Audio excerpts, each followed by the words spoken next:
Is the U.S. preparing for war with Iran? One of your top D.C. daily headlines for February 19th.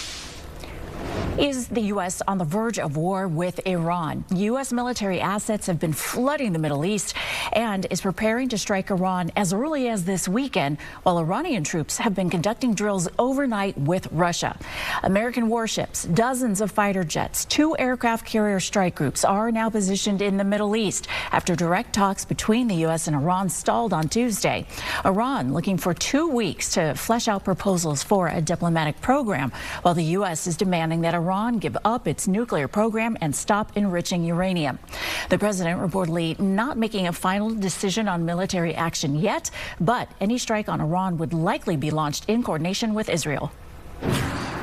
President Trump's first meeting of his newly created Board of Peace is in D.C. today, with some U.S. allies saying they will not join.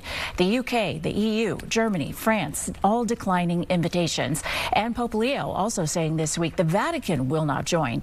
More than 20 countries, though, are expected to participate, with the president saying today's meeting will make a major announcement on Gaza aid and reconstruction. A protest against the board's approach to the crisis in Gaza is also expected outside of the meeting this morning.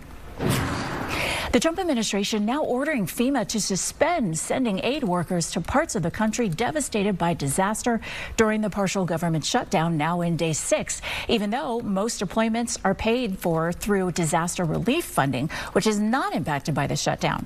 According to internal documents, more than 300 FEMA responders were preparing to deploy when they were told not to go. The partial government shutdown, which started on Friday, is expected to stretch at least until Monday, as lawmakers are trying to hammer out a deal to fund Department of Homeland Security and ICE, but are currently on a recess break this entire week.